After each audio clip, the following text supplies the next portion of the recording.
Hi hello అందరికీ welcome to my channel.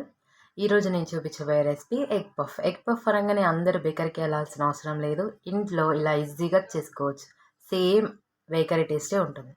ముందుగా ఒక బౌల్లోకి 2 కప్పుల దాకా మైదా పిండిని తీసుకోవాలి. మైదా పిండి బదులు గోధుమ పిండి కూడా తీసుకోవచ్చు, కానీ మైదా పిండితో చేస్తేనే ఎగ్ పఫ్ చాలా బాగుంటుంది.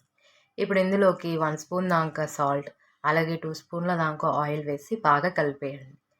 ఇలా మనం వేసిన సాల్ట్, ఆయిల్ కూడా పిండిలో బాగా కలిసేలాగా కలుపుకోవాలి.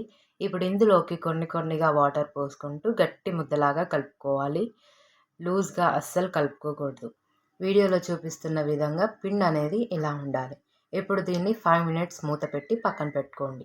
ఇప్పుడు మనం పిండి నానేంతలోపు ఇక్కడ గుడ్లను ఉడకబెట్టుకోవాలి. ఇక్కడ నేను 3 గుడ్లను ఉడకబెట్టుకున్నాను. దీంతో 6 ఎగ్ పఫ్లు అవుతాయి. ఇప్పుడు మనం ఎగ్ పఫ్లోకి స్టఫ్ని ప్రిపేర్ చేసుకోవాలి. దానికి కొద్దిగా ఆయిల్ వేసి కొన్ని పోపు దినుసులు, 1 కప్ దాకా సన్నగా కట్ చేసుకున్న ఆనియన్స్, అలాగే కొన్ని పచ్చిమిర్చి. ఇప్పుడు ఇందులోకి 1/2 స్పూన్ దాకా కారం, 1/2 స్పూన్ దాకా ఉప్పు, 1/2 స్పూన్ దాకా ధనియాల పొడి, చిటికెడు పసుపు వేసి గుప్పెడంతా కొత్తిమీర, సన్నగా కట్ చేసుకున్న కొత్తిమీర కూడా వేసుకొని బాగా కలిపేసి కొద్దిసేపు మూత పెట్టి ఉడికించుకోవాలి. ఇలా స్టఫ్ అంతా ఉడికిన తర్వాత తీసి పక్కన పెట్టుకోండి. ఇప్పుడు ఒక బౌల్లోకి 2 కప్పుల దాకా మైదా పిండిని వేసుకొని 2 స్పూన్ల దాకా ఆయిల్ వేసుకొని బాగా బీట్ చేయాలి. ఇలా క్రీమ్ పేస్ట్ లాగా రావాలి.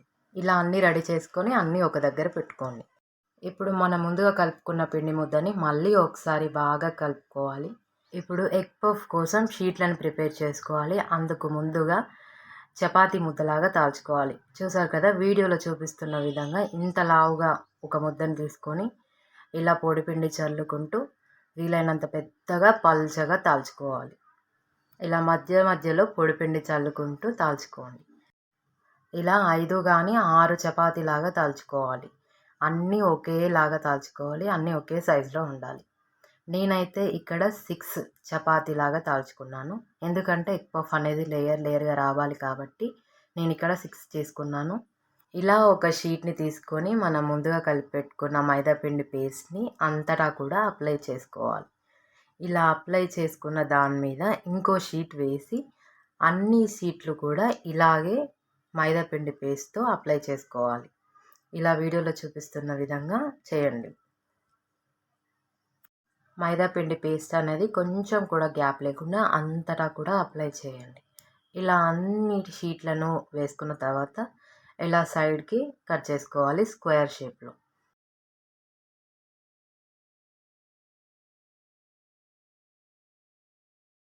ఇలా ఎక్స్ట్రాగా తీసేసిన పిండితోటి మళ్ళీ ముద్దలాగా కలుపుకొని పూరీలు చేసుకోవచ్చు.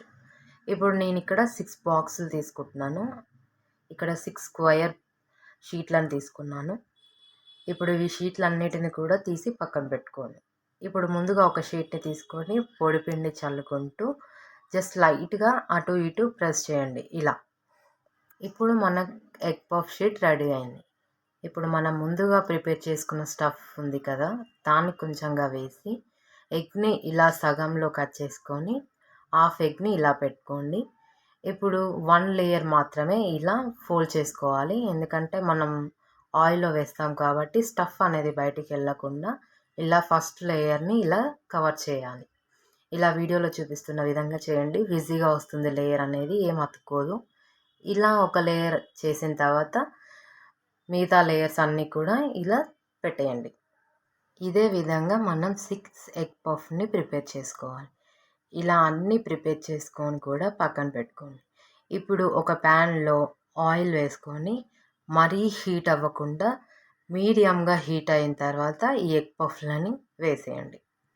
ఈ ఎగ్ పఫ్లన్నిటినీ కూడా లో ఫ్లేమ్లో మాత్రమే వేయించుకోవాలి. మంట లో ఫ్లేమ్లో మాత్రమే ఉండాలి. ఇలా ఎగ్ పఫ్లను వేసిన తర్వాత కొద్దిగా కలుపుకుంటూ 2 సైడ్స్ మంచిగా టోస్ట్ చేస్తూ వేయించుకోవాలి. చాలా టైం పడుతుంది, కానీ లో ఫ్లేమ్లో మాత్రమే వేగాలి. ఎగ్ పఫ్ అనేది మంచి గోల్డెన్ బ్రౌన్ కలర్ రావాలి. అప్పటిదాకా 2 సైడ్స్ టోస్ట్ చేసుకుంటూ మంచిగా కాల్చుకోవాలి. ఇలా వీడియోలో చూస్తున్నారు కదా, కొద్దిగా గోల్డెన్ బ్రౌన్ కలర్గా వస్తుంది. ఇలా అంతా కూడా గోల్డెన్ బ్రౌన్ కలర్ రావాలి. ఎగ్ పఫ్ మొత్తం కూడా ఇలా వచ్చిన తర్వాత తీసేసుకోవాలి. చూడండి, ఎగ్ పఫ్ అనేది కొంచెం కూడా వైట్గా లేకుండా మొత్తం కూడా గోల్డెన్ బ్రౌన్ కలర్లో ఎలా ఉందో. మీరు కూడా ఇలాగే సేమ్ వేయించుకోండి. ఇలాగే అన్ని ఎగ్ పఫ్లను కూడా వేయించేసుకోండి.